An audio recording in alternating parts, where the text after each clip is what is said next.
Buenos días a todos. Bienvenidos a esta sesión del seminario permanente del Grupo Estable de Investigación en Formación Integral Anáhuac.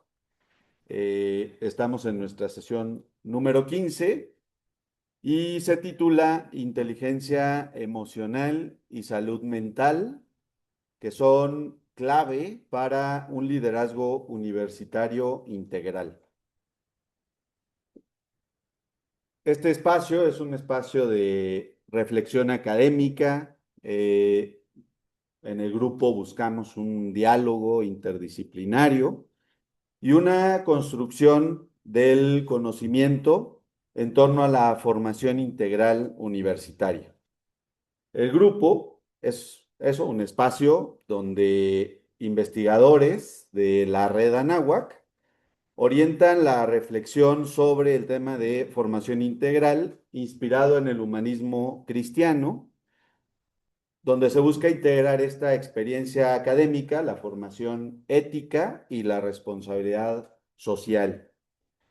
No se trata únicamente de dialogar, sino de generar un conocimiento riguroso que permita comprender y profundizar en el modelo de formación integral Anáhuac.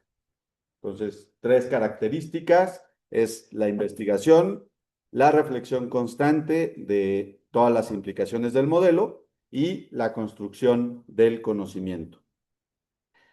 La sesión de hoy, como mencioné hace un momento, se abordará el tema de inteligencia emocional, salud mental y liderazgo universitario ante una cultura, ante una realidad donde el estrés, la incertidumbre emocional en los jóvenes, la universidad pues se enfrenta a un desafío institucional fundamental, formar personas capaces de integrar la vida emocional y ejercer un liderazgo con sentido humano. Entonces hay una serie de preguntas que en esta sesión se irán pues buscando responder. ¿Qué implica integrar esta dimensión afectiva en la formación integral de la persona? ¿Qué tipo de liderazgo estamos formando realmente en la universidad? Y nuestro objetivo, pues, es analizar el papel de la inteligencia emocional y la salud mental en este ejercicio universitario, identificando las implicaciones formativas, éticas e institucionales. Buscaremos un análisis conceptual, revisar implicaciones éticas y abrir precisamente estas líneas de investigación. Están con nosotros dos ponentes. Presento a la doctora Adriana Hernández Lacroix. Bienvenida, doctora. Ella es licenciada en psicología, maestra en psicología clínica, doctora en liderazgo y dirección de instituciones educativas, todas con mención honorífica aquí en la Universidad de Anáhuac, México. Es actualmente directora del Centro Psicopedagógico de esta universidad. Coordina tanto los programas, o en esta dirección está la coordinación de los programas de apoyo al estudiante, la atención emocional y los protocolos de emergencia. Su trayectoria en salud mental, formación integral, liderazgo, desde el ámbito clínico, la parte de gestión institucional y la investigación, pues son sus sus áreas de trabajo. Bienvenida, doctora. Ahorita en un momento le damos la palabra. Está también con nosotros la maestra Rosa María Rodríguez. Ella es licenciada en psicología de la Universidad Iberoamericana. Es maestra en terapia familiar por el Instituto Latinoamericano de Estudios de la Familia. Tiene una certificación en terapia y diversos estudios especializados en psicotrauma y otros modelos de psicoterapia. Actualmente se desempeña como directora de la clínica Anáhuac Saint Su perfil, pues, es a partir de la trayectoria, donde ha desarrollado, pues, una formación en salud mental, en formación universitaria, y en ese acompañamiento familiar en el ámbito clínico, en la docencia y en la educación, investigación psicoeducativa. El, esta presentación que nos van a hacer el día de hoy, pues parte de un estudio empírico que van pues desarrollando en su ámbito de trabajo. Con esto pues vamos a dar la cordial bienvenida. Les pido un fuerte aplauso de bienvenida a nuestras ponentes. Adriana, Rosa María, muchas gracias por acompañarnos y les cedo la palabra.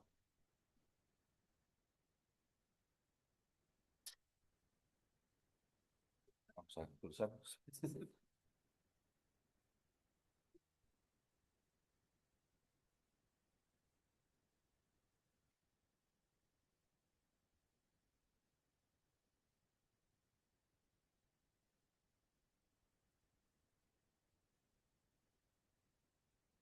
Y ya me desconecté. Eh, está. ¿Se salieron los técnicos? Ajá. Sabemos que tenemos temas técnicos. ¿Les puedes llamar, Elvia? El- ¿Puedes llamar? Porque no sé.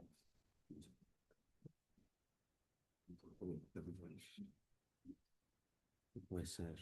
Mm, A ver, inténtalo otra vez. Ya. Sí, me tenía que desconectar.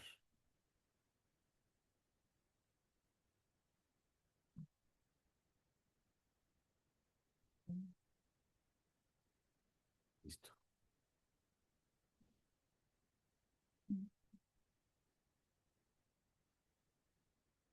Hola a todos, buen día. Yo soy Ariadna. Muchas gracias por la presentación y por la invitación, Juan Manuel. Tengo el honor de que me acompañe la maestra Rosamari y hoy venimos a compartirles un tema que pareciera que se ha puesto de moda y es hablar de nuestra inteligencia emocional y de nuestra salud mental. Pero no es que se haya puesto de moda nada más porque sí, tiene una razón de ser. Y justo les queremos compartir algunas de las cosas que he encontrado en una investigación muy interesante y también en nuestra práctica día con día trabajando con estos temas. Les voy a confesar que yo recibo consulta a varios pacientes que tienen miedo o fobia a hablar en público. La realidad es que yo no tengo miedo a hablar en público, lo que me da fobia es que no funcione la tecnología. Entonces, aguanten. Y les voy a presentar este video, a ver si lo logramos escuchar.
I close my eyes. And see what's supposed to try. 22 man. This 22 madman. I would stare that pounds my brain. Oh, that's excellent. Now give him action. I can do. His hands reach out short. And all the time he's mumbling, but you know, mumbling true. True, like a blanket that always needs to be cold. Forget the blanket. Tell me about that blanket. Push it, stretch, it'll never be enough. You kick at it, beat it, it'll never come right up. From the moment we leave your crying to the moment we leave dying, it'll just cover your face. Just you wail and cry and scream.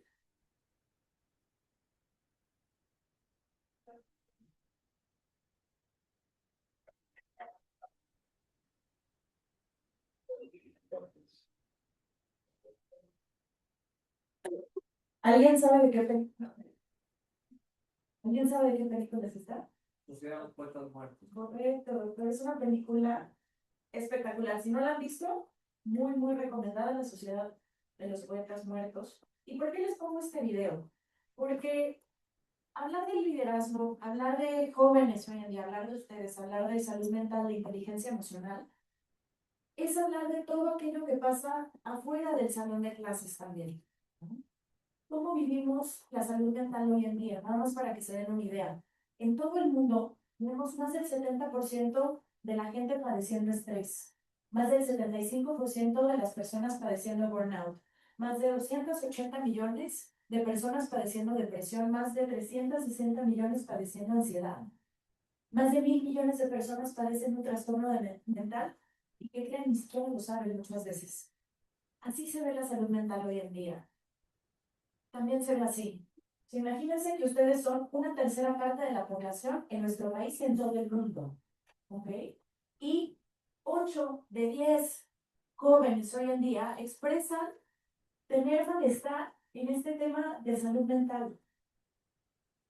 Sentir depresión, sentir ansiedad, sentir angustia, pero, y aquí viene lo más importante, el 90% no busca ayuda.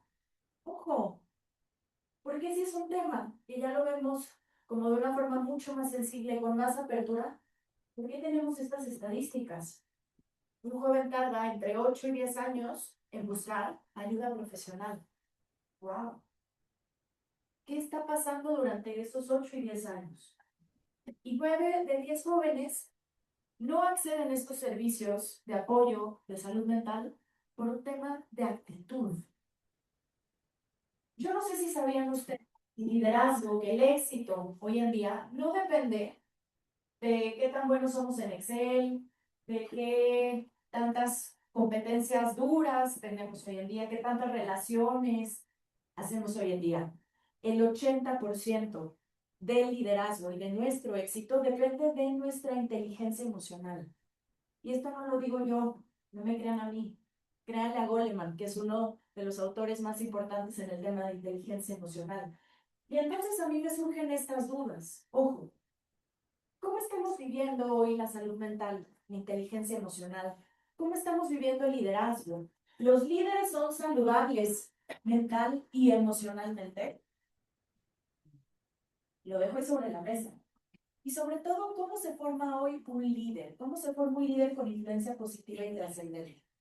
Pareciera muchas veces que viendo allá afuera, solo nos encontramos con liderazgos carentes de humanidad, de empatía. ¿Cómo son los dirigentes de muchos países? cómo son los dirigentes de muchas empresas transnacionales, ¿no? ¿Qué competencias tienen? ¿Qué características tienen? ¿Qué perfil manejan? Y pareciera que esos perfiles están en crisis. Y entonces, hoy en día, no solamente vivimos una crisis humanitaria en muchos sentidos, de inseguridad, de economía, una crisis social, sino que además estamos viviendo una crisis en salud mental y en liderazgo por consecuencia. Y lo que necesitamos hoy precisamente son líderes, pero personas íntegras e integrales, ¿no? Que nos permitan hacer una radiografía de todo aquello que tienen en aspectos individuales, psicológicos, afectivos, emocionales, sociales, que tengan una capacidad de influencia, pero que venga desde dentro, que puedan también desarrollar competencias y que esto lo encuentren en sus programas formativos. Ahora, con eso en mente, me surgió esta duda de cómo el liderazgo se ve influenciado por la inteligencia emocional y la salud mental, y por ende, cómo estamos transmitiendo hoy una educación emocional a nuestros líderes y a nuestros jóvenes. ¿Cuáles son los factores de riesgo y protección? ¿Cuál es la propuesta educativa y formativa que toca estos temas, pero que los toca de raíz? Y entonces, hace algún tiempo desarrollé una investigación que justamente buscaba evaluar esta influencia y estos beneficios de las tres variables que ya les mostré en el ejercicio de liderazgo.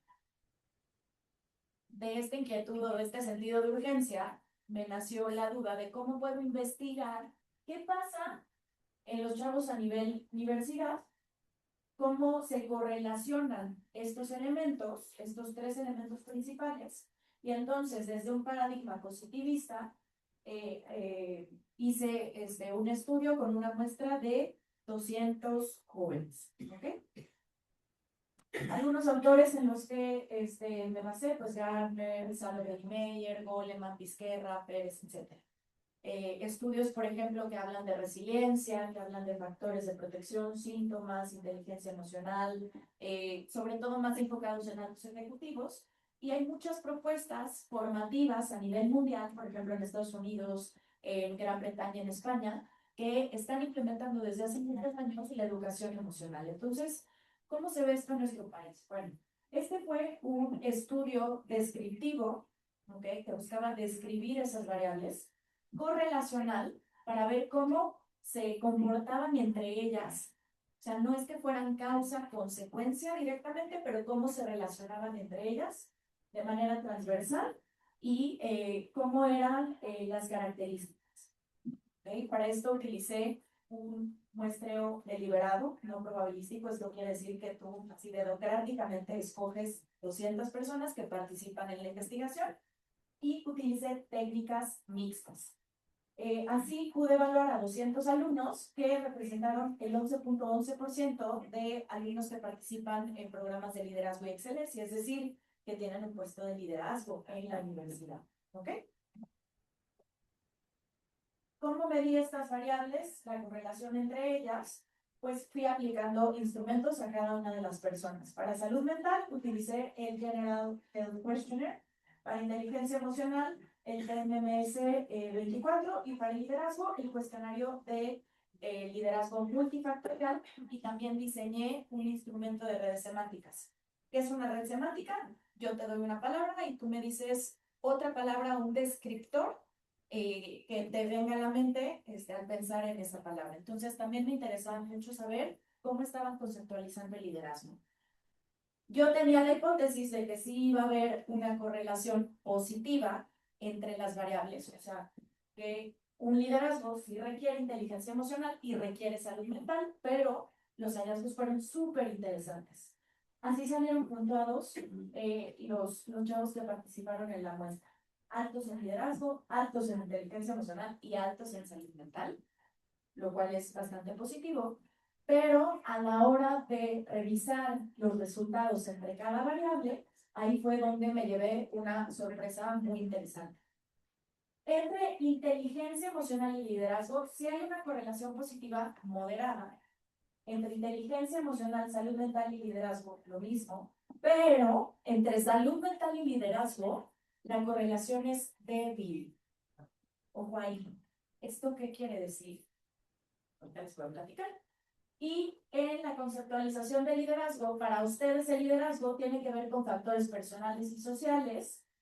Normalmente estos descriptores que utilizan o las palabras que utilizan para conceptualizar el liderazgo son positivos.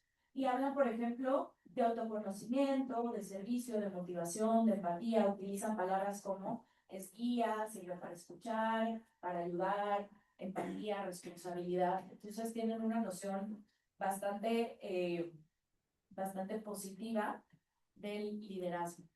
Ahora, como les decía, la correlación entre las variables fue moderada, la influencia fue positiva, es decir, que si se incrementa una, se pueden incrementar las demás. Pero la asociación es donde viene lo interesante, porque si una de ellas no se tiene, no necesariamente significa que las otras no existen. ¿Okay? ¿Cómo se ve esto? O sea, ahí les va. Paren el orden. Si ustedes tienen un nivel alto de inteligencia emocional y de salud mental, no necesariamente tienen que tener un alto nivel de liderazgo. O sea, yo puedo estar muy bien manejando mi salud mental, mi equilibrio, mi formación integral, etcétera, y no tengo que ser necesariamente líder. O sea, no afecta su desempeño. ¿Okay? Pero ustedes pueden tener un nivel alto de liderazgo sin necesariamente tener inteligencia emocional y salud mental. ¡Qué fuerte! O sea, el no tener inteligencia emocional y salud mental no impide que ustedes puedan ejercer un liderazgo y una influencia en los demás. ¿Ok? Pero esa no es la cuestión. La cuestión es que si un líder no necesariamente cuenta con un alto nivel de salud mental, ¿qué tipo de líderes estamos teniendo hoy en día? Imagínate tener un jefe en la oficina que no tenga salud mental, que tenga una capacidad de influencia con toda la oficina, con todos los proyectos, pero que no tenga un nivel alto de salud mental. Ahí te encargo cómo van a ser las juntas con ese jefe. Ahí te encargo cómo van a ser las horas extra de trabajo no pagadas. Pues, ¿no? Entonces, ¿qué tipo de liderazgo nos encontramos hoy en día y qué calidad de liderazgo tenemos hoy en día si esto es el resultado de una investigación?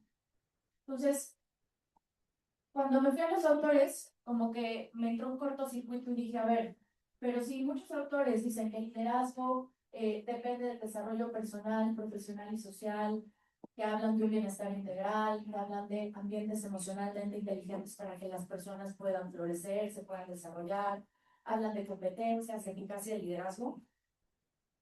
¿Qué está pasando hoy en día con nosotros? Entonces, sí, realmente hay una crisis de salud mental. Sí, realmente tenemos líderes con mucho logro, pero poco autoconocimiento, poca introspección. Imagínense un líder que no se conoce. ¿Cómo va a influir a los demás? ¿Cómo va a poner sus habilidades, sus competencias, sus capacidades al servicio de los demás si ni siquiera tiene desarrollado la empatía, por ejemplo, o habilidades sociales, ¿no?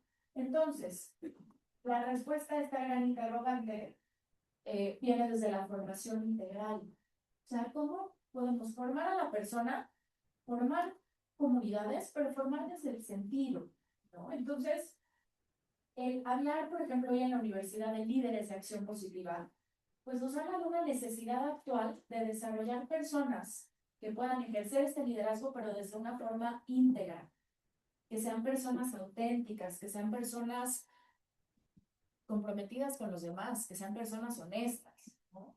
Entonces, la idea o la inquietud hoy en día es cómo desarrollamos y fortalecemos estas competencias a nivel universidad, pero también en todos los niveles educativos, ¿no?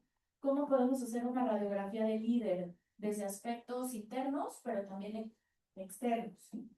¿Cómo es el estilo de liderazgo hoy en día de las personas? ¿Cuál es la capacidad de influencia? ¿Cómo se van generando relaciones, vínculos entre las personas? Y que esto influye en todos los ámbitos, en todos los aspectos de la persona. ¿Ok? ¿Por qué es importantísimo esto? Porque el mundo interior del líder y de la persona lo es absolutamente todo. ¿No? Es lo que no se ve, pero que lo cambia todo. ¿Ok? Un líder que sí se conoce, que sí trabaja en sí mismo, se conoce mejor y decide mejor. Un líder que sabe manejar sus emociones, manejar sus pensamientos, encontrar un punto de equilibrio, regularse, es un líder que va a funcionar mejor bajo condiciones de estrés. ¿Con qué tipo de líder quisieran estar ustedes? Alguien que se va a romper a la primera, que no tiene esta capacidad de manejarse, de autorregularse. Un líder que siente empatía, que tiene interés en los demás. Es un líder que va a generar comunidad. Es el jefe que te va a decir, ya, ve, resuelve tu tema familiar y regresa al 100. Porque me importas tú, la persona. ¿Okay? Y eso, chavos, no es teoría. Es la base de cualquier ejercicio de liderazgo. ¿Okay? Con esta investigación y con lo que les platicaremos en un momento más sobre el acompañamiento, que me parece importante hoy en día, que sigamos hablando de este tema, que desarrollemos líneas de investigación sobre estos temas, que sean relevantes, que sean innovadoras, que sean útiles, que nos dejen una propuesta educativa e informativa que no solo sea a nivel universitario, sino que aplique para todos. Que podamos desarrollar contenidos temarios desde la educación emocional y que la formación integral pueda permear en todos precisamente para construir mejores personas y mejores líderes. Ahora, ¿esto se forma o se puede formar en la universidad? Por supuesto que sí. O sea, en sus clases, con sus profesores, en sus materias, no me importa si es cálculo, no me importa si es ingeniería, no me importa si es clase de cocina, ahí se desarrollan esas competencias. Se pueden desarrollar en programas formativos, en acompañamiento, en espacios de reflexión, en experiencias, en un proceso terapéutico. Él les platicó el doctor Juan Manuel de los programas que tenemos para ustedes en el centro psicopedagógico. O sea, hay tanta oferta que está interesada en formar esto en ustedes, que es importante saberlo, que es parte de la cultura institucional y que además busca tener un enfoque transversal. ¿Qué competencias entonces sí forman líderes o sí queremos formar en ustedes? Autoconocimiento, que es como el amiga date cuenta, ¿no? Que te conozcas mejor, que aprendas sobre ti. Autorregulación, que sepas qué hacer con eso que te pasa en tu mundo interno. Automotivación es como esta gasolina que le echas a tu motorcito y que te hace levantar cada día y desarrollarte, buscar este tipo de espacios, ¿no? Habilidades sociales, empatía. La empatía, ¿quién me dice cuál es la definición por excelencia? La empatía. Exacto. ¿Cuál es tu nombre? Michelle. Gracias, Michelle. Ponerte en los zapatos del otro. Eso es lo que nos dicen por excelencia. Pues, ¿qué creen? Que la empatía no necesariamente es eso. Porque si yo me quiero poner en los zapatos de Michelle, o de Norma, o de Jess, o de Patty, o de Evelyn, o de Rosamari, pues igual y no me queda. La empatía empieza dándote cuenta que el otro es una persona que tiene valor, que tiene dignidad y que tiene sus propios procesos. Y cada uno estamos librando una batalla en nuestras mentes. Entonces, ver al otro desde esta parte muy humana y tener consideración por el otro, eso es la empatía. Yo no voy a sentir lo mismo que siente el otro. Así tenga yo una hermana gemela monoclónica, no voy a poder vivir la misma experiencia de la misma manera. La empatía es darme cuenta de eso y vernos con más consideración. ¿Ok? Entonces, eso es importante para saber quiénes somos, qué hacemos con lo que sentimos, cuál es mi propósito, o sea, por qué estudio en la carrera, por qué hago una investigación, por qué trabajo aquí, cómo influyo en los demás, cómo me relaciono en los demás. Esto se puede traducir en muchísimos temas más, ¿no? De liderazgo, por ejemplo, de habilidades personales y sociales, en salud mental, hablar de autocuidado, por ejemplo, de felicidad, de plenitud y en inteligencia emocional, pues es lo que ya les platiqué. ¿Okay? Y entonces, la educación emocional ya no solo es esta idea que está aquí arriba como inalcanzable, como algo muy bonito y muy utópico. La educación emocional es realmente una propuesta formativa que va a involucrar esta conciencia de liderazgo que necesitamos hoy en día y que se puede desarrollar muchísimo más. Porque la formación, chavos, no es algo que se aprende en apuntes. No es solo que es algo que solamente vemos en el salón de clases. La formación es algo que se refleja en nuestras experiencias de vida y por eso es tan importante hablar de educación emocional. Muchas gracias, Eli. Muy bien. Gracias a todos por estar acá, estar escuchando, porque sin duda es un tema importante, liderazgo, y además la definición, ¿no? La universidad forma líderes de acción positiva. Seguramente que lo están escuchando desde el inicio del semestre, desde que decidieron estar en esta universidad. Entonces, bueno, yo les voy a hablar de cómo el acompañamiento psicológico influye en este liderazgo. Ya lo ha mencionado Adri, hablamos del mundo interno, pero ¿a qué nos referimos con mundo interno? En parte nos referimos a esta capacidad de autoconocimiento. ¿Qué es autoconocimiento? Saber qué pienso, qué siento, cómo actúo, qué hago con lo que siento. Eso también es importante. Y cómo tolero, cómo manejar emociones. Es hablar de tener un proyecto de vida, algo que me guía, un mapa, un camino hacia dónde voy, por qué hago lo que hago y por supuesto tiene que ver con las relaciones con los demás. Esto es hacerlo desde el respeto y como decía, desde la empatía, que efectivamente no es sentir, porque además es horrible cuando nos dicen, ay, ya sé lo que sientes, no, ¿cómo puedo saber lo que sientes? No estás en mi lugar. Pero es muy diferente cuando podemos decir, me puedo imaginar lo que estás sintiendo. Se escucha diferente, ¿no? Se vive diferente.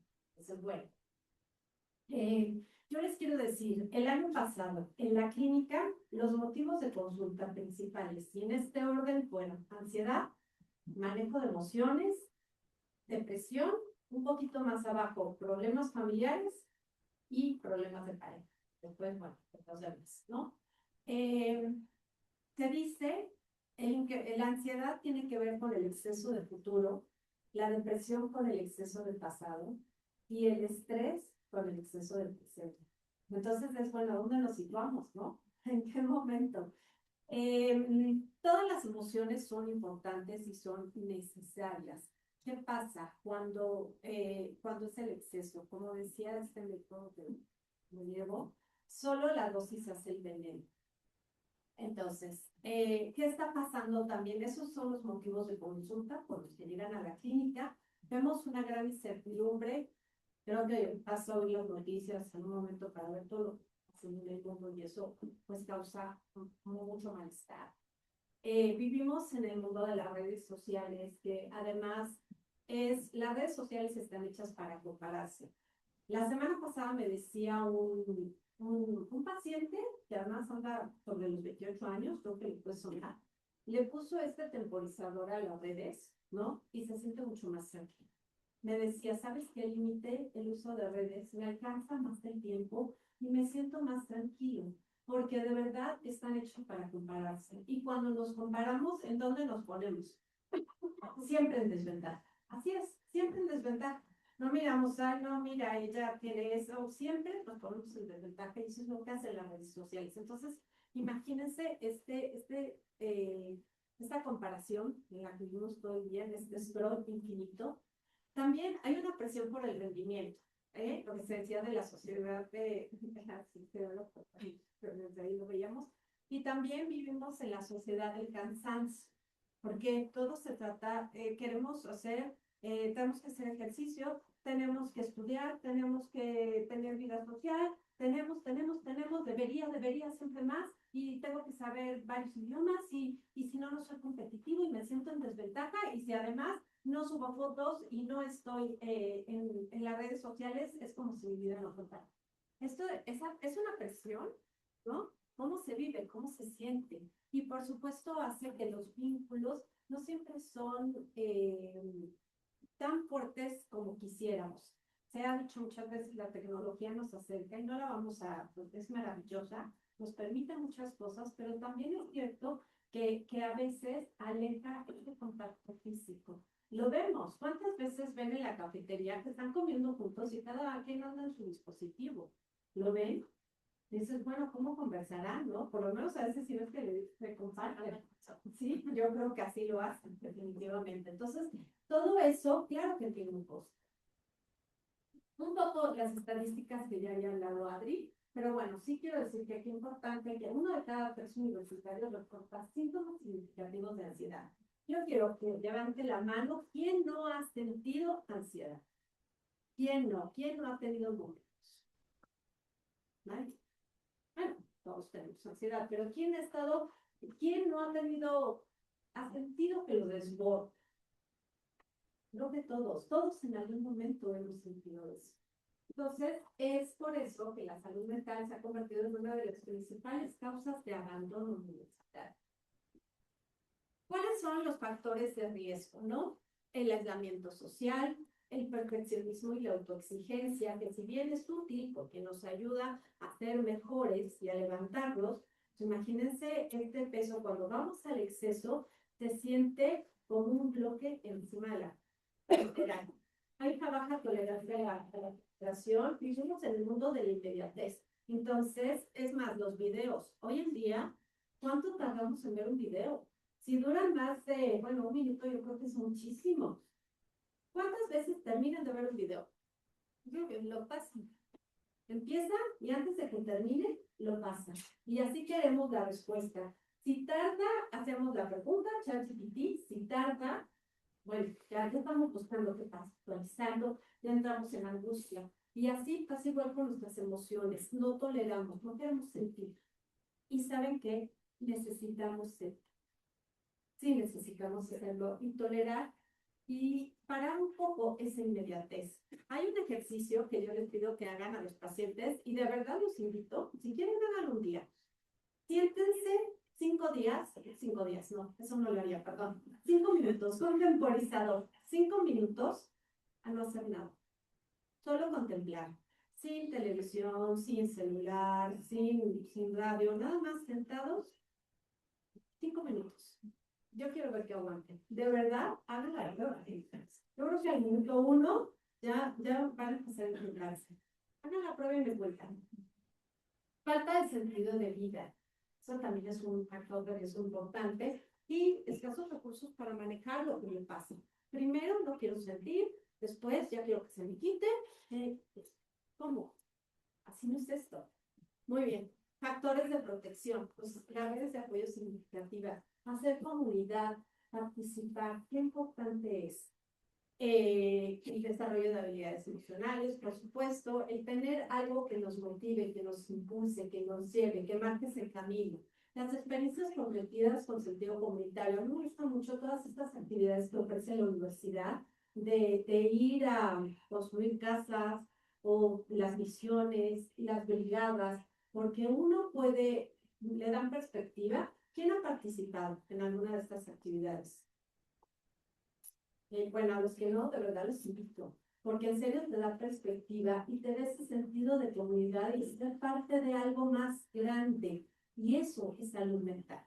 Y pues los espacios de escucha y acompañamiento, que la verdad la universidad lo ofrece a través de mentorías, tutorías de PAE y también de la clínica.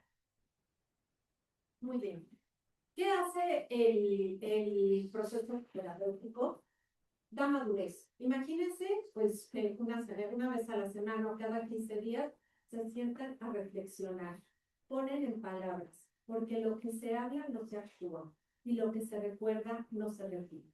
Entonces, ¿qué permite la terapia? La terapia permite parar esa inmediatez y tener la capacidad de poner un espacio para decidir qué voy a hacer. Qué importante. Piensen cuando seguramente todos podríamos tener un ejemplo de algo que hemos actuado así, que hemos accionado, que hemos actuado por impulso. Si hubiéramos podido meter freno de mano, Eso que podíamos haber evitado decir o que podíamos haber evitado hacer, ¿no? ¿Qué diferencia? ¿Cómo marcaría? Ok. ¿Qué pasa con este liderazgo? A mí me parece muy interesante la investigación que nos planteó Adri, porque efectivamente sí puede ser un líder, ¿no? Un líder aunque no tenga una salud mental. Y lo vemos. La verdad es que lo vemos hoy en día, tenemos ejemplos de líderes con esas características. El tema es el precio. ¿A qué costo? ¿A qué costo para sí mismo y a qué costo para todo el sistema? Es alto, sin duda. Bueno, ¿qué vemos en la clínica? Pues hay muchos estudiantes que llegan con una crisis. Crisis es oportunidad, la verdad. También les quiero decir algo que vimos en esto que les planteaba de los motivos de consulta y que además me da mucho gusto. Cada vez es más frecuente que lleguen a terapia diciendo, vengo porque quiero conocer. A mí me encanta cuando llegan con ese motivo de consulta y cada vez va aumentando un poquito. ¿Por qué? Porque, digo, a veces sí viene una crisis y eso nos da la oportunidad, pero cuando hay un deseo de ser mejores, de estar bien, de sentirnos mejor, creo que hace una gran diferencia. Bueno, ¿qué más hace? Pues aprender emociones, desarrollar mayor conciencia de sí mismos y los demás. Entonces, es lo que les decía, la psicoterapia da madurez, capacidad para trabajar en equipo y un liderazgo más humano y responsable. ¿Quién de aquí ha estado en terapia? Pues en terapia. Muy bien, también por supuesto. Pues son muchos. Creo que es un espacio que se disfruta. ¿Les pasa? Es un espacio que se disfruta. ¿No? ¿No se disfruta? Ok. Bueno, a lo mejor tendrás que... No, que me lo voy a decir la verdad. Ya metí freno de mano, ahora los voy a decir. Entonces, pero bueno, si no lo disfrutas ahorita, seguro que sí, en algún momento se disfrutará. También es verdad que relatamos situaciones que son dolorosas, sí, un proceso terapéutico pues también implica un compromiso. Cada semana yo hablo de cosas que no me gusta hablar, pero que sí hacen la diferencia. Muy bien, les voy a contar un caso, esto es verídico, llegó hace algunos años, así que no piensen que es alguno de sus compañeros, aunque seguro que sí podrían ser. Una vez estudié a la clínica, un chico que participaba en programas de liderazgo y representación estudiantil. ¿Cuál era su motivo de consulta? Pues estaba muy ansioso, estaba inquieto todo el día, no dormía bien, no comía bien, estaba irritable, tenía dificultad para concentrarse. Su estado de ánimo decía, a veces me siento muy triste, a veces me siento muy enojado, se sentía cansado todo el tiempo. Así es como llegó aquí. ¿Qué es lo que decía? Siento que tengo que poder con todo, pero me siento rebasado. Palabras textuales. ¿Les ha pasado? ¿Alguna vez se han sentido así? Creo que también tiene que ver con el contexto que vivimos. ¿Qué es lo que vimos? ¿Qué es lo que le pasaba a él? Tenía mucho miedo a fallar, a no poder, una gran autoexigencia, una presión por no cumplir expectativas, pero además eran las expectativas propias, las de sus compañeros, las de los maestros, las de los alumnos que representaba, ¿no? Imagínense cumplir con todo eso. Y la identidad basada en el rendimiento. Él se sentía valioso si podía, con lo que significaba poder. Poder que le fuera muy bien en clases, que estuviera en todos los eventos de representación, que además se encargara de todo lo que implica, ¿no? Organizar uno de esos eventos. Bueno. ¿Qué era lo que estaba pasando? Pues que no era la falta de capacidad, sino la falta de recursos emocionales para poder lidiar con las exigencias de este liderazgo. Exigencias, la mayoría propias. ¿Qué fue lo que hicimos cuáles fueron los objetivos terapéuticos? Bueno, pues que él pudiera identificar sus emociones y los detonantes de estrés, que pudiera autorregularse, que pudiera gestionar sus emociones, estrategias para manejar su ansiedad y, por supuesto, necesidades básicas, higiene del sueño, que respetara los horarios de comida, que hiciera ejercicio. organización del tiempo, aprender a poner límites, aprender a delegar, el poder decir que no. ¿Cómo nos sentimos cuando decimos no, no puedo? Al principio, pero pues, después es alivio, qué bueno que dije que no. Y diferenciar su valor personal de su desempeño. Sentimos que nos califican de acuerdo a lo que hagamos. Y nuestro valor de persona, ¿dónde queda? Y por supuesto, desarrollar autocompasión. La autocompasión es una palabra que causa así como autocompasión, es una actitud amorosa hacia uno mismo. Porque a veces podemos ser muy buenos con nuestros amigos, pero con nosotros mismos nos vamos con todo. Bueno, ¿qué se logró? Pues que tuviera una menor ansiedad, que pudiera concentrarse mejor, un mayor equilibrio y también se mejoraron mucho sus relaciones. Porque pues se peleaba constantemente con su novia, se peleaba con sus compañeros de equipo. Entonces, al estar más tranquilo, pudo ser un líder más eficaz. Finalmente, eso es lo que queremos. Lo que queremos es formar líderes, pero integrales. Y una parte importante, pues, es la psicoterapia. Ok, yo les quiero compartir esta frase de Víctor Frank, que además creo que es su propia experiencia, con el campo de concentración, y él dice, entre el estímulo y la respuesta existe un espacio. En ese espacio reside nuestra libertad y nuestra capacidad de elegir nuestra respuesta. En nuestra respuesta se encuentra nuestro crecimiento y nuestra libertad, que significa metamos reflexión. Demos un momento, paremos. Unos segundos. Okay. Bueno, gracias.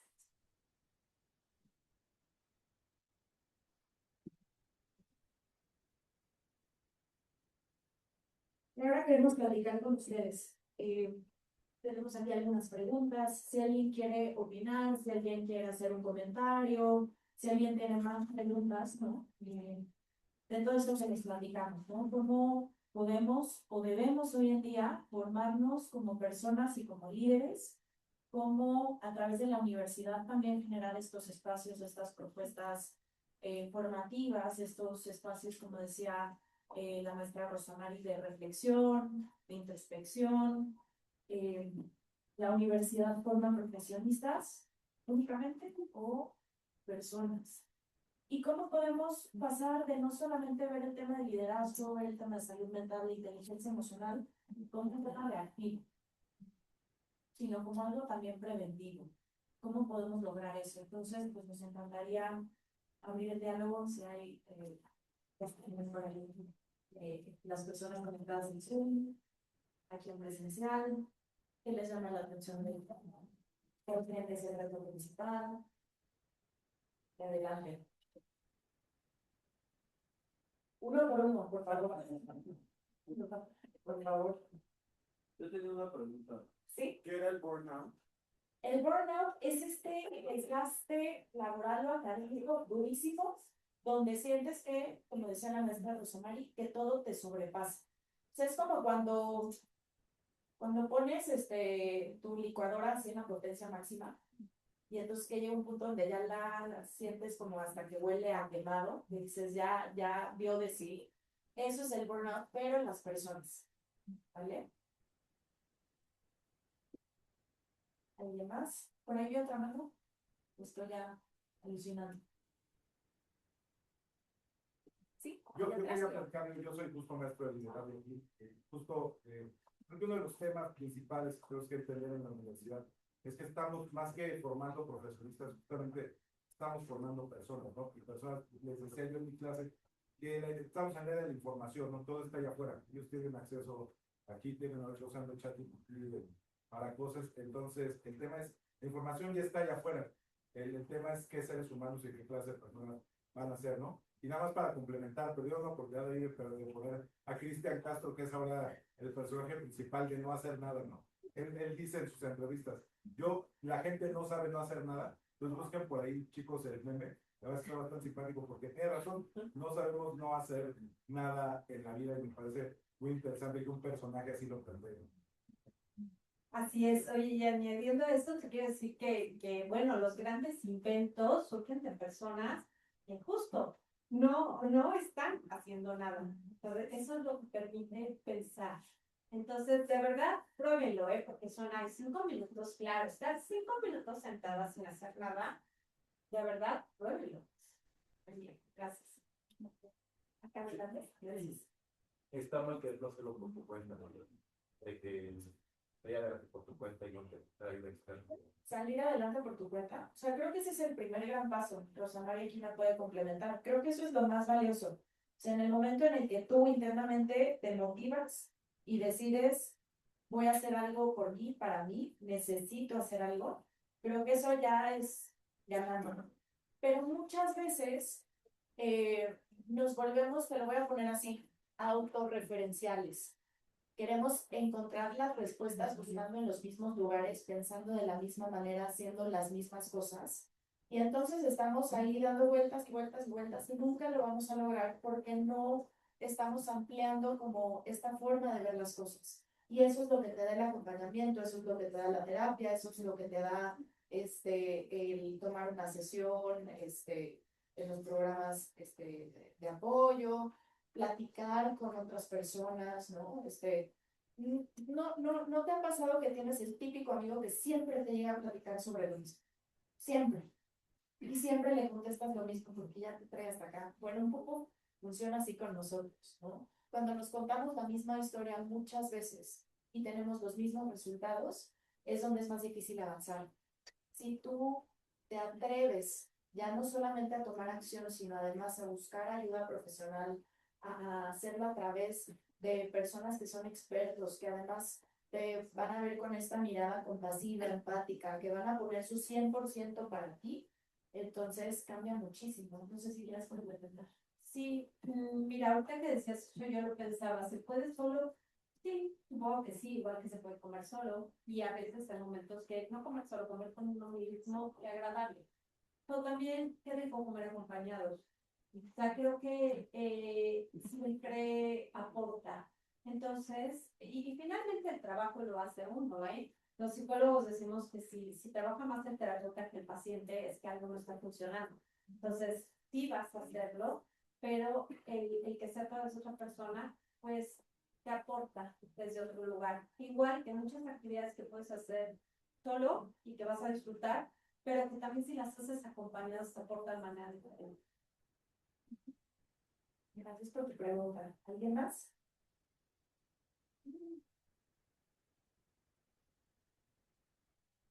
De aquí no va a salir nosotros con confianza. Una duda. Por ejemplo, si hay un líder que no es integral y, por ejemplo, que no es empático, lo consideraría como una enfermedad. O sea, Sí, mira, yo creo que depende. En la psicología decimos que es la ciencia del depende. Habría que ver qué es lo que pasa, cómo está actuando y desde dónde está actuando, cómo lo hace. Ahora, creo que qué tipo de liderazgo sería una persona que no actúa con empatía. Desde la tiranía, vamos a ver, patología, falta de salud, digo, sin duda es un indicador de algo, ¿no? Creo que, no sé cómo usted, ¿no? Yo nada más para complementar, la maestra Rosa María es Bolívar. Este, yo sí creo que muchos líderes allá afuera sí están padeciendo problemáticas importantes, incluso padecimientos, patologías importantes no diagnosticadas. Sobre todo, por ejemplo, trastornos de personalidad, sí, trastornos narcisistas de la personalidad, trastornos antisociales de la personalidad, que muy difícilmente llegan a terapia por eso. O sea, nunca nos va a llegar un paciente diciendo, doctor, es que traigo un narcisismo que no me aguanto el guión. Que no, llegan por problemas de pareja, por problemas de dinero, porque los mandan, porque me mandaron del trabajo, porque tengo que forzosamente tomar sesiones. Pero yo creo que hay mucho allá afuera que no estamos diagnosticando y que sí necesita revisarse. Como les decía, es una crisis ya no solamente humanitaria, es una crisis de salud mental y de salud pública. Hay una doctora de la UNAM que es una picurdaza, que es Peggy Ostrowski, y ella se dedica a investigar mucho sobre precisamente el trastorno antisocial. Y ella, en una conferencia que tomé hace tiempo con ella, decía que solo el 0.0005% de las personas que padecen ese trastorno están diagnosticados. O sea, ojo ahí, ¿dónde están sueltos el 99 punto, ¿no? Entonces, creo que sí, muchos de estos perfiles de líderes, muchas de las características que presentan, sí denotan una problemática muy importante, pero aquí lo importante es empezar por uno mismo, ¿no? O sea, no podemos cambiar el mundo, no podemos cambiar a todas las personas allá afuera si no empezamos por nosotros mismos y a realizarnos nosotros y entendernos nosotros y a conocernos nosotros. Y creo que eso es muy útil, sobre todo que puedas ir influenciando a las personas que tengas a tu alrededor, en tu entorno más cerca, y así que se vayan multiplicando. No sé si contestamos a tu pregunta o te apoyamos más. Muchas gracias. Gracias. ¿Alguien más? Hola, mucho gusto. Quería saber si a través de su informe, que sabes si el estrés de liderar tiene que ver más con las expectativas que están en sí o por lo que uno se impone a sí mismo. La investigación de la que les platiqué no lo estudié a profundidad como tal, pero pues te voy a compartir mi opinión. Yo creo que son ambas. O sea, yo creo que la forma en la que nos vemos, la forma en la que nos percibimos, tiene mucho que ver con lo que piensan los demás y lo que creemos que piensan los demás. Entonces, yo sí diría que están ligadas. O sea, sí hay una parte muy personal de las autoexigencias, como el caso que nos mostró la maestra Rosa Mari, ¿no? De estas creencias que tú ya traes súper arraigadas porque creciste pensando de esa manera, a lo mejor por la dinámica en tu familia, con tus amigos, en el colegio, en tus experiencias de vida. O sea, sí ya es algo que tú traes muchas veces, pero también eso se liga o se va reforzando con la forma en la que te relacionas con los demás. Entonces, imagina, si tenemos un líder que es súper autoexigente, que es súper perfeccionista, pero además empieza a tener influencia o no sé, está en la sociedad de alumnos de tal carrera y entonces su misma sociedad de alumnos, sus mismos compañeros, su mismo equipo le empiezan a exigir y entonces como él tiene este sentido de perfeccionismo y va a cumplir y le empiezan a exigir más, entonces se vuelve así como una bola de nieve. Yo creo que son ambas. No sé qué opinas tú. Sí, totalmente de acuerdo. Y a esto quería complementar. La autoexigencia se muestra a través de esa voz interna. Esa voz interior, todos tenemos una voz interior. Hay una doctora que está investigando acerca de esa voz interior, le dio un evento cerebrovascular y durante unos meses tuvo esa voz apagada. ¿Y qué creen que pasó? Vivía más porque es esa voz. ¿Qué pasa con las expectativas cuando son personales? Esa voz va con nosotros y todo el tiempo nos acompaña. Y es, no lo estás haciendo bien, mira, esa persona ya te miró y seguro está diciendo que le hiciste pésimo, que te trabaste al hablar en la conferencia y no te escucharon y se aburrieron. Eso es lo que nos decimos. Entonces, imagínate lidiar con ello. Entonces, la terapia da la posibilidad de, de ayudar a esa voz a que sea más compasiva con nosotros mismos, a que nos hable diferente. Todos sabemos que para que una forma de regular la ansiedad es la respiración, ¿cierto? Pero también el lenguaje. Y el lenguaje no solamente es lo que nos dicen, sino lo que nosotros nos decimos. Y la autoexigencia, pues se muestra a través de esa voz. Puedes hacer una voz más buena onda, más amiga, creo que uno lo vive puedes vivir mejor, ¿no? Y con esto, pues dedicar energía a otras cosas.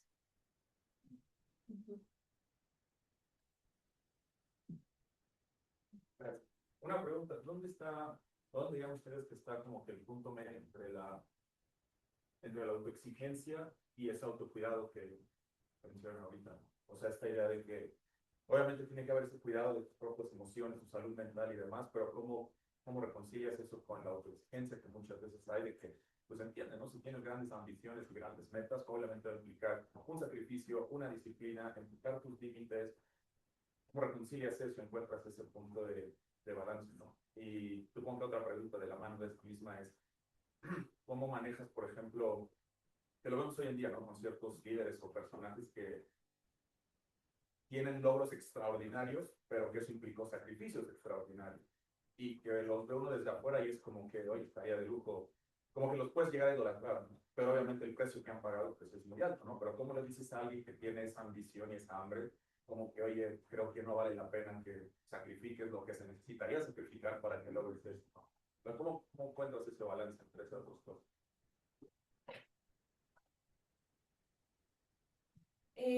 Muchas gracias por tu pregunta. Es creo que la pregunta del millón, ¿no? Y yo creo que eh, aquí el tema está en hablar de límites.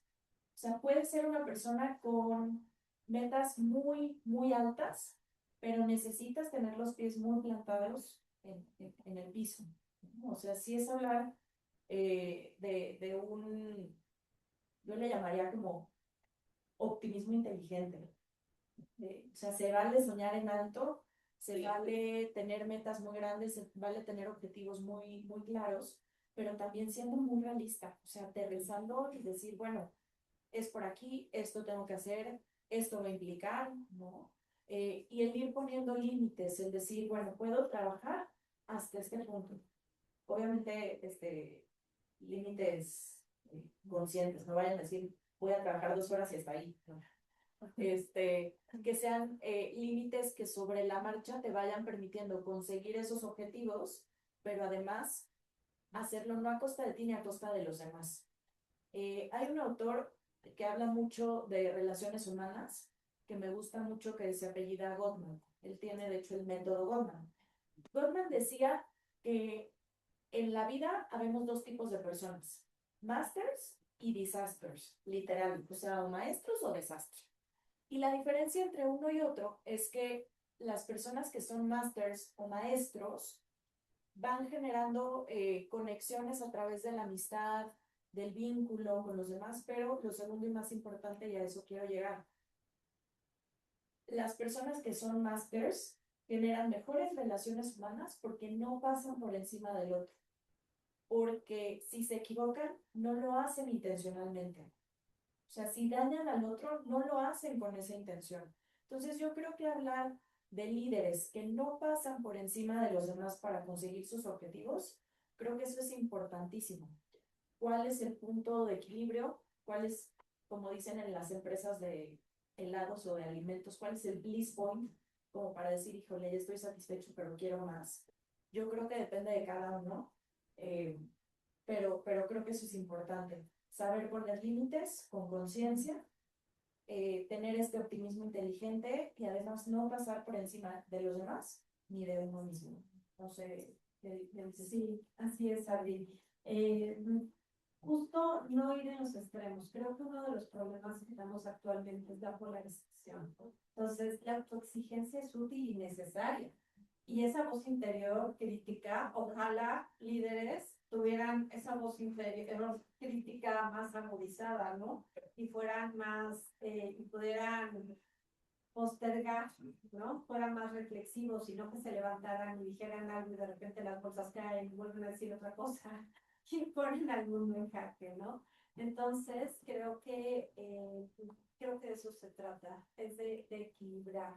Lo que les decía de esta persona que sí, literal, la verdad es que le puedo pasar el nombre, se me olvidó, esta doctora que se quedó unos meses en esa voz interior, pero fueron unos meses, porque la necesitamos también. Pero, ¿qué pasa cuando se pone punitiva y castigadora? ¿No? Creo que el que pueda ser más amable ayuda, pero si es necesario. Amable, criticar también, ¿no? Nos hace ser mejores. a mí nada más quisiera complementar, me llegó como esta idea a la cabeza de qué onda con la ansiedad, ¿no? Esta autoexigencia, querer hacer mucho, pero qué tanto es mucho, qué tanto es poco. Y hoy en día, por ejemplo, estigmatizamos mucho la ansiedad, pero la ansiedad, como dice la maestra Rosamari, también es necesaria. La ansiedad hace que nos movamos, que planeemos, que podamos prevenir situaciones hasta cierto punto. No sé si han visto la película de Intensamente, obvio sí, ¿no? La 2 que sale la ansiedad, me encanta, sale así con sus pelos locos. La ansiedad es muy útil para Riley hasta cierto punto. Después de un límite, después de sobrepasar un límite, es que toma el control del tablero de Riley y empieza a enloquecer y a dar vueltas así como si no hubiera mañana. Y ahí es donde entonces ya nos sobrepasamos. Entonces, tanto con la autoexigencia como con la ansiedad, creo que es buscar la parte positiva, buscar la parte que sí es útil y cuando ya lleguemos a un límite, mandar entonces la autoexigencia y la ansiedad al sillón de pensar, ¿no? ¿Se acuerdan que la sentaban y que le daban así sus tecitos y les, no, pero es que tengo el examen y entonces voy a reprobar? El examen no es mañana, le damos una semana. Y busquen personas que les ayuden también a poner límites. Seguramente está el compañero de trabajo, el compañero de equipo, tu amigo, tu mamá, tu hermana, tu hermano, gente que te ayuda como a centrarte un poquito más y a decirte, el examen no es nada, no viene todo el temario, el profesor dijo que solo vienen estos temas, vamos a estudiar, pero vamos a estudiar, hoy vamos a estudiar 3 horas, mañana ya será otro día. Yo creo que eso también es muy, muy útil. Voy a hacer una follow-up a eso. Porque, por ejemplo, ¿qué pasa si tienes como personajes como, no sé, me viene a la mente ahorita Elon Musk, por ejemplo, o en el pasado, ¿no? A lo mejor un Napoleón, que famosamente dormía 4 o 5 horas al día, ¿no? Obviamente salud mental para la mejor. Elon Musk también en algún momento dijo en una entrevista que alguien le preguntó si tuviera la oportunidad de hacer todo otra vez y lo volvería a hacer, y dijo, preferiría meterme cristales en los ojos que volver a hacer todo lo que hizo. Entonces, ves no sé, esa inestabilidad como la salud mental. Pero al mismo tiempo también es la otra cara de la moneda y dices, pues sí, pero también han sido de las personas más influyentes y que más han contribuido al progreso de la humanidad. Entonces, igual, o sea, desde el argumento del autocuidado es como cuando ves el impacto tan grande y positivo en muchos aspectos que se tiene el llevarse a un extremo no sano, pero cómo reconcilias eso con... Me queda claro que no todos pueden serlo, pero alguien tiene que hacerlo. Y entonces, ¿cuál es el discurso, cuál es el mensaje entonces que se da desde la salud mental de, pues es que sí, las cosas más extraordinarias requieren sacrificios extraordinarios y a veces extremos, no sanos. Pero ¿cómo evitas que alguien entonces vea los logros de individuos como estos, aspire a lo mejor a algo así, y cómo le dices, pues es que no deberías hacerlo, o no deberías empujarte a esos extremos, sabiendo que ese es el precio que hay que pagar y que hay gente que está dispuesta a pagar? Como que me cuesta todavía reconciliar eso. Pues mira, ahorita que decías eso, yo estaba pensando algo que decimos en terapia. O sea, en la vida las cosas cuestan trabajo, en la vida hay incertidumbre y en la vida hay dolor. Eso es. O sea, no llegan a terapia, le decimos a mí, la psicología positiva de querer es poder, y no, porque querer no es poder, ¿no? La verdad es que yo quiero ser millonaria de 13 años y no lo logro, o sea, definitivamente. Entonces, me parece que pensando en estos personajes, sin duda han tenido aportaciones importantes para la humanidad, pero también hay otras que son cuestionables. ¿Me explico? Entonces, creo que es como, a mí me parece que si estos personajes trabajaran más en su salud mental, podría ser mucho más lo que aportaran que los riesgos que luego implican para la sociedad. Y yo creo que también es hablar de eficacia de liderazgo. Si una persona que esté sentado 15 horas en una silla en la oficina, es que algo no está haciendo bien. O sea, el tema no es la cantidad, es la calidad de las cosas que hacemos y la calidad de la forma en la que lo hacemos. Entonces, yo estoy de acuerdo contigo, o sea, creo que hablar de estos personajes extraordinarios es hablar de un millón, ¿no? Y me imagino que conlleva muchísimo sacrificio, pero también es conscientemente elegir qué tipo de vida queremos vivir y cuál es el propósito de eso. O sea, sí quiero ser un Elon Musk, para. O sea, sí quiero ser multimillonario y quiero tener, ok, perfecto, para, ¿no? Entonces, es trabajar y construir sobre tu proyecto de vida. Yo estoy segura que el proyecto de vida de ellos, pues, es muy diferente, ¿no? Al que podríamos desear. Pero el tema, yo creo que sí sería eso, eficacia del liderazgo, la calidad de lo que hacemos y cómo lo hacemos, y el proyecto de vida que queremos tener. O sea, ¿a qué le quieres dar más peso? ¿No? ¿En qué quieres invertir? ¿Quieres ser millonario, pero quieres carecer de otras cosas en tu vida? Está perfecto, mientras tú lo elijas conscientemente. Y dices, bueno, yo quiero vivir una vida decente, pero a mí me interesa mucho tener familia, casarme, tener hijos, tener una pareja, viajar, no sé, otras cosas. Y creo que también se vale, ¿no? No sé si respondemos a tu pregunta, pero bueno. Tenemos una...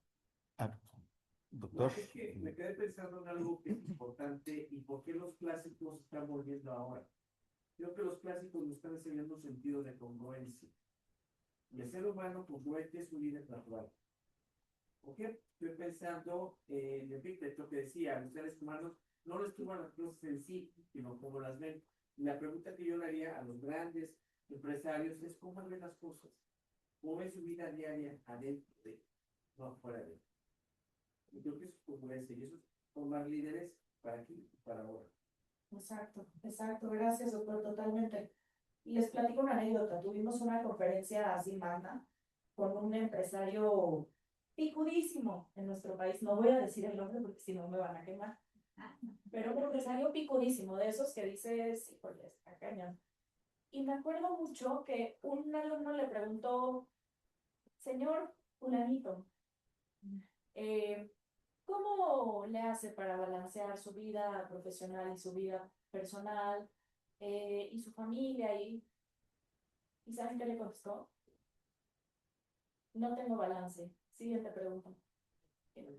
Wow, wow. O sea, si así contesta, imagínense cómo vive, ¿no? Pero es la realidad. Entonces, a lo que les invitamos a reflexionar hoy en día es qué tipo de personas queremos ser, qué tipo de liderazgo queremos tener, qué tipo de formación queremos tener también.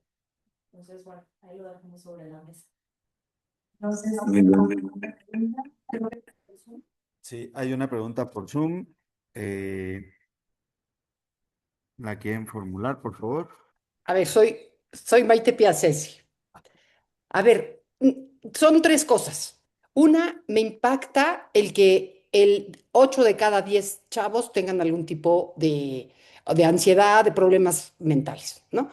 Y por otro lado, este chavo que llegó a decirte que vivía angustiado, que vivía con todos estos problemas que tenía, la superventaja es que se dio cuenta. Yo, bendito sea Dios, soy mentora. Y, por ejemplo, tuve una niña con esos, pero esa niña estaba diagnosticada. De hecho, estaba diagnosticada por un psiquiatra, pero el psiquiatra la había abandonado. Entonces yo le comentaba, oye, ¿no quieres que te atienda la náhuac? ¿No? O sea, el problema es que ella tenía que dar su consentimiento y se tenía que comprometer a hacerlo, ¿no? Yo me estaba dando cuenta que ella sí tenía un problema de hiperactividad, ¿no? Pero yo no lo puedo externar porque además no soy terapeuta, ¿no? A ver, por fin me dio su autorización, por fin la canalicé y nunca fue a consulta. O sea, ¿qué pasa con estos 8 de cada 10 chavos que dices que no están diagnosticados? Que es más, ellos viven su normalidad. Para ellos es normal vivir angustiados o vivir estresados o vivir, ¿no?, poco empáticos. Para ellos eso es su norma. ¿Cómo se dan cuenta que sí necesitan ayuda? Para que se dejen ayudar. Gracias. Es una buena pregunta, porque como bien dices, no todos llegan por su propio pie. Este chico también había sido, también venía porque muchos de sus compañeros le habían dicho, oye, ¿qué pasa, no? O sea, la verdad es que estás irritable, te enojas todo el tiempo. O sea, el que haya personas a nuestro alrededor que lo digan, los mentores, es la ventaja. Que no todo el mundo va, no, lamentablemente es que no. Y no podemos tratar a quien no quiere ser tratado. Efectivamente es un riesgo. Creo que ahí la psicoeducación es es la forma de prevenir, porque efectivamente normalizamos, ¿no? Y eso pasa en los ambientes con violencia. Cuando has vivido toda la vida, lo vemos en las personas, ¿no? Que siempre oyó gritos en tu casa, pues es normal que te griten. Y cuando tienen oportunidad de ver algo diferente, te dicen, ah, no, pues si los gritos no son normales, hay otra forma de vivir. Entonces creo que estas actividades que hace la universidad para sensibilizar, me parece que es una forma, pero efectivamente, pues yo diría, sí, tiene que ser voluntario. Y yo nada más para cerrar, yo creo que transmitirles a ustedes, a la gente, que ustedes se lo puedan compartir, que y no voy a hablar tanto de qué es normal y qué no es normal, porque pues, es un continuo, pero qué es funcional y qué no es funcional. Cuando ya las cosas están dejando de ser funcionales para ti, cuando ya te están metiendo en problemas, cuando ya no te estás sintiendo bien, pues se vale pedir ayuda, ¿no? Y que se vale no estar bien, lo que no se vale es quedarnos ahí. Lo que no se vale es no hacer nada. Entonces, creo que todos como personas tenemos la capacidad de salir adelante y de vivir una vida pues más bonita, más plena, más funcional. Y creo que esa es la invitación hoy en día, ¿no? Hacerlo nosotros y apoyar en la medida de lo posible a los demás que también lo hagan. Entonces, yo con eso pues cerraría y gracias por tu pregunta, Mike.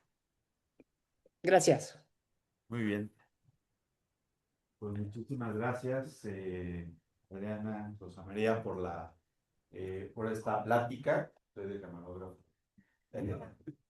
Agradecemos también su presencia, su participación, a los que están también conectados por Zoom. Y pues creo que merecen un fuerte aplauso.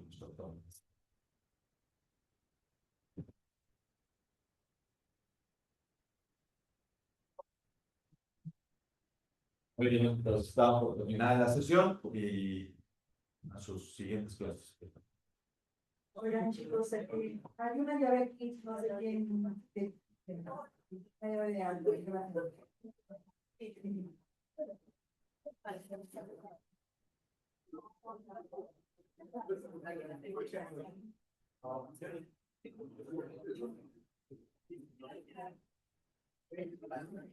Gracias a todos.